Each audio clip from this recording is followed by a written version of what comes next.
I have no doubt that recently you've experienced long, dragging winters that seem to never end. I know I certainly have. And through these hard winters, have you ever thought what could have caused them? I know back when I was little, there were a few months of regular, non sporadic snowfalls and it was over. But in recent years, it seems to start and stop over and over again for a good 4 or 5 months. Well, the answer to me at least is clear. It has to be climate change. Ever since the Industrial Revolution hit, many things have been revolutionized and many things have become improved. Our lives have become simpler and easier. It almost is like a miracle uh, for the amount of things that we've been able to achieve over the past 200 years, from supersonic jets to proper food safe storage and even proper toilets and plumbing. But the Industrial Revolution also had a lot of negative effects, mainly on the world around us. The world has become a shell of its former self, to put it bluntly.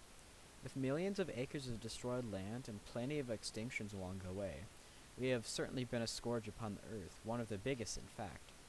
The biggest change since the start of the Industrial Revolution has to be the decrease in the ozone layer, leading to more UV radiation being let into the atmosphere.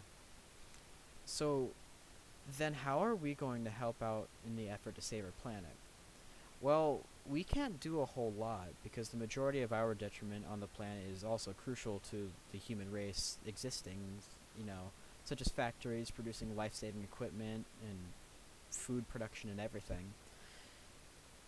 That also does produce a, decent bit of CO2. But there are some things that we can change, such as how we produce power.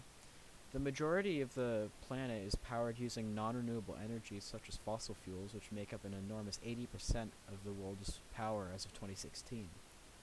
If we decide to try and make a move over to more clean and renewable energies, we could severely decrease the greenhouse gas emissions from fossil-fueled vehicles and processing plants. It's no surprise how much of an impact we've had on our planet after all. We have been abusing it for, I wouldn't say 200 years, a lot more than that. And the only way to try and reverse these effects is up to us. We need to start testing new environmentally safe methods of generating power.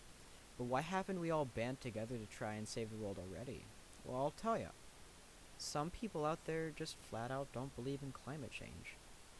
For the From the standpoint of environmental observant people like us, it might seem hard or even frustrating to understand that some people don't believe in climate change. But alas, they do exist and are sadly overproportionally prominent in a certain political group. Alas, the Republican Party is overflowing with people that don't believe, but do but not because it's their political agenda to not believe. It's also because the Republican Party is predominantly made up of older folks who haven't been exposed to the truth. I believe it is unfair for a political party and its followers to be proportionally less environmentally active, and that's why we need to raise more awareness for over environmental change so we can all band together to help save our planet. Most modern countries around the globe have started to take steps towards the conservation of our world, making the US look like a bunch of chumps in comparison. We need to make a stand and officially start to try and better both our country's ecosystem and the world's ecosystem as a whole. Thank you.